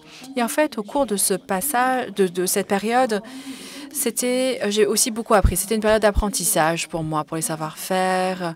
J'apprenais de l'artisanat local et il était nécessaire de comprendre les besoins de ces villageois. Et cela m'a permis de prendre des décisions plus rapidement aujourd'hui. De fait, chaque région, chaque village a ses propres matériaux, a ses propres manières de construire. Et aujourd'hui, en parlant de développement durable, en utilisant des matériaux locaux, il y a aussi la dimension du coût. Cela coûte moins cher, il n'y a pas les coûts de transport à payer. Et en plus, nous avons les artisans compétents sur place, puisqu'ils savent utiliser les matériaux sur place.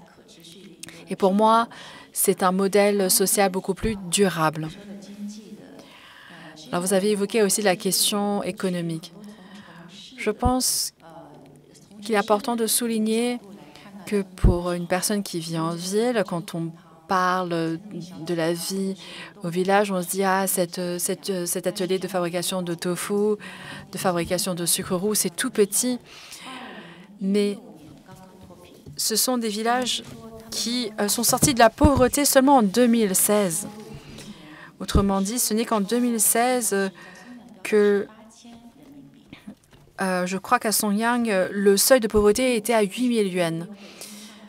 Et donc, on ne peut pas utiliser les niveaux de vie à Paris ou à Shanghai ou à Pékin pour les comparer à ceux qui se trouvent dans ces villages.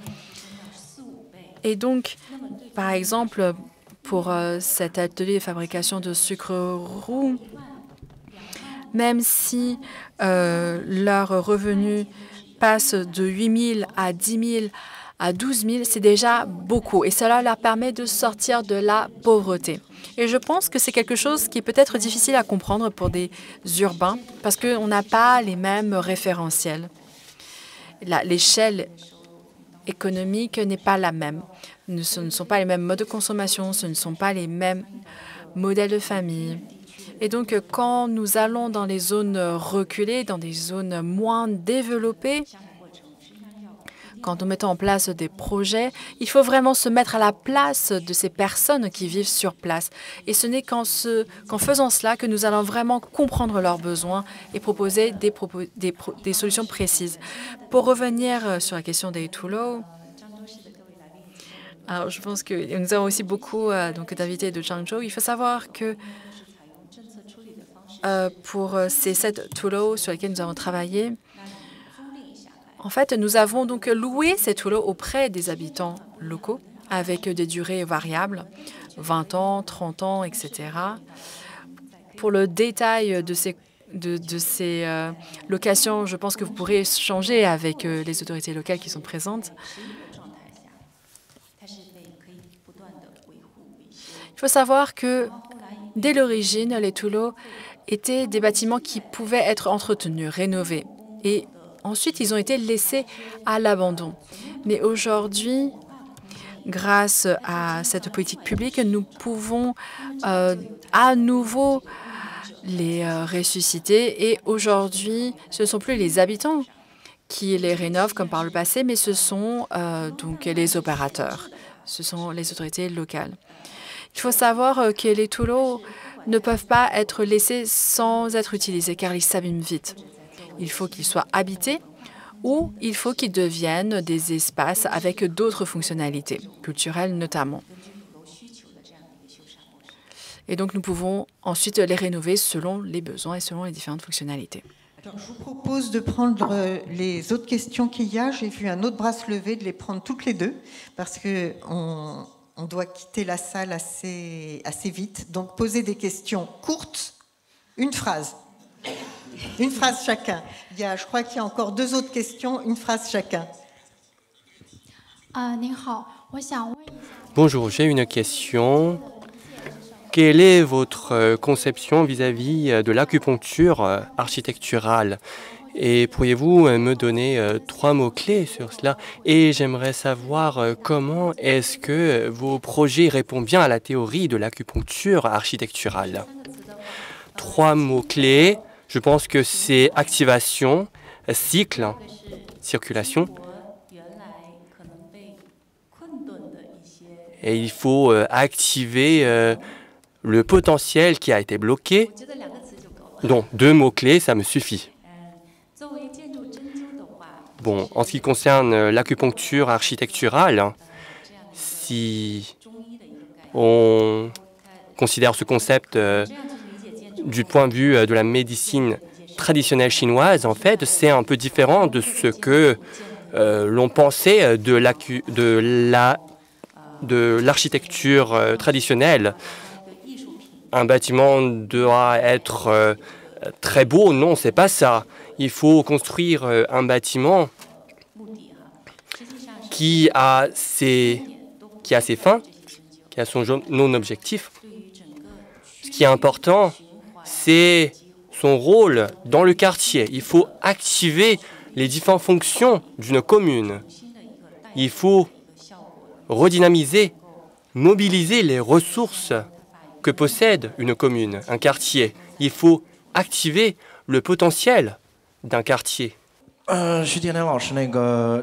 Bonjour, madame, monsieur. Peut-être c'est un peu offensif, mais en fait, c'est dans la lignée de la première question. Vous avez parlé du rôle, du programme, de la fonction d'un bâtiment. Vous n'avez pas développé, en fait, cette idée. Ce n'est pas une problématique chez vous. En fait, j'ai vu cela dans d'autres cabinets d'architecture en Chine, en Europe. Vous avez dit que notre objectif, ce n'est pas de faire une œuvre d'art parfaite, mais justement, vous avez donné quelques photos. Je pense que vous avez bien exprimé votre passion pour l'architecture. Je pense que c'est une bonne chose. Parce que la fonction, peut-être, de nos jours, ce n'est pas notre première préoccupation. En tant qu'architecte, nous devons peut-être être humbles. Et il faut retourner à la nature même, aux origines de l'architecture. Il faut retourner à l'essence même de l'architecture. Votre question en une phrase. On doit libérer les lieux. Est-ce que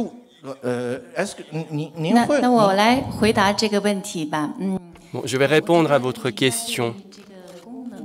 Je pense que votre interprétation du mot « fonction », bon, je respecte tout à fait votre idée, mais il faut dire qu'à la campagne, parfois, la fonction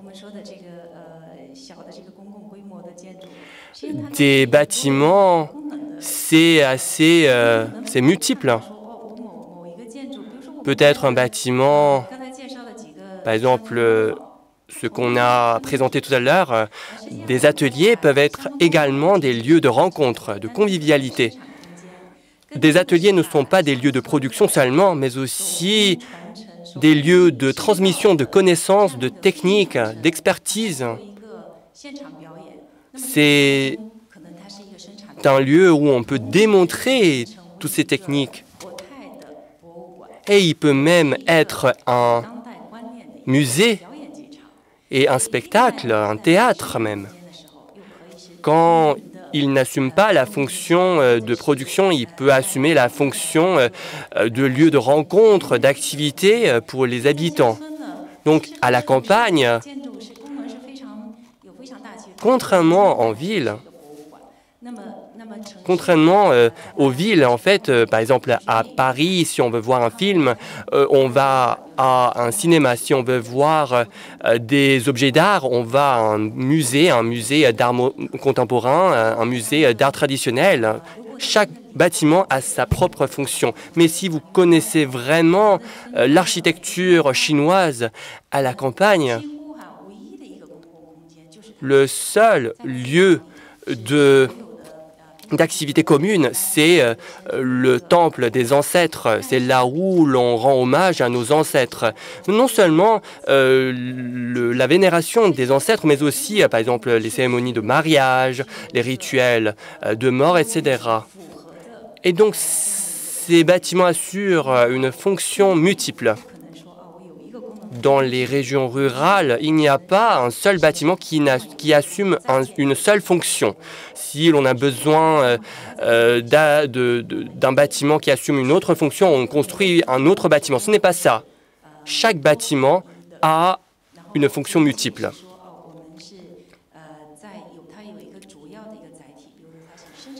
Ils ont une fonction principale. Par exemple, un atelier a pour fonction de fabriquer des choses. C'est sa fonction principale, mais il a également d'autres fonctions. C'est peut-être une critique.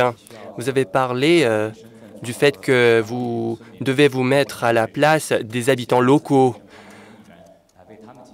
pour concevoir des bâtiments. Vous avez mentionné vous avez parlé d'une intervention minimale.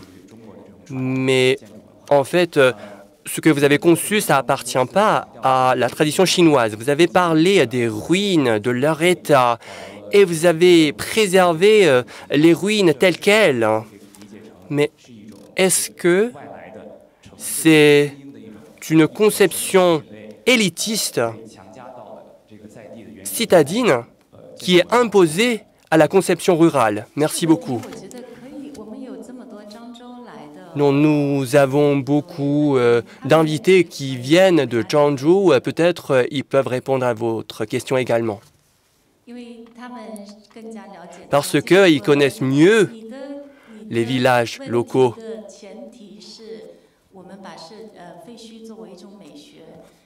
Bon, votre hypothèse, c'est que les ruines sont belles, mais ce n'est pas notre point de départ. On ne parle même pas de beauté, en fait, on parle de leur réutilisation, de leur redynamisation. Quand on parle des ruines, on pense à l'harmonie entre ces bâtiments et la nature. Une sorte de cohabitation. Donc, il faut former une certaine stratégie sociale. Nous ne pouvons pas restaurer tous les Toulots. Nous avons besoin de mobiliser une grande quantité d'argent. De plus, les Toulots ne sont plus pratiques dans notre société moderne. Donc, il faut trouver une solution minimale. Eh bien, c'est d'utiliser les bâtiments existants pour les restaurer, et les parties qui se sont effondrées, eh bien, cela ne vaut pas la peine de les restaurer aujourd'hui. Mais peut-être dans 50 ans, on peut les restaurer. Est-ce qu'il y a une différence entre la restauration de ces ruines aujourd'hui et la restauration de ces ruines dans 50 ans? Je pense qu'il n'y a pas une très grande différence. Notre point de départ, ce n'est pas la beauté. Merci. Merci beaucoup, Tian Tian. Merci beaucoup à vous tous d'être là. Et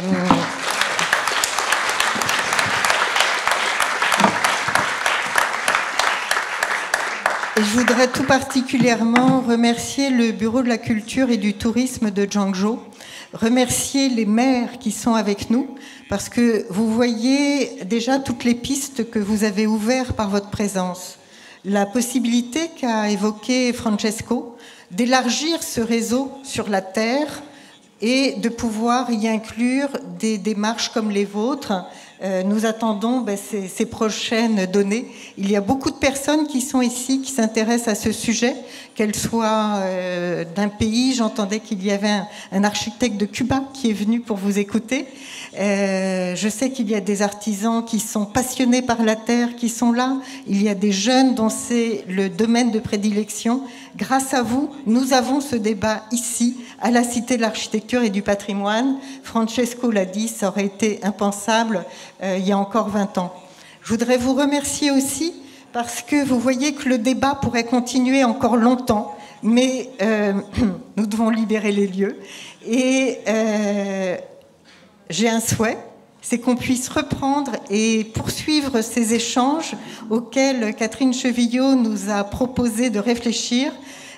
L'exposition va se terminer au Nouvel An chinois. Nous aurons sûrement, et je l'espère, des occasions de pouvoir vous revoir et de pouvoir continuer ce que nous avons commencé aujourd'hui et que vous avez initié. Un grand merci encore à vous.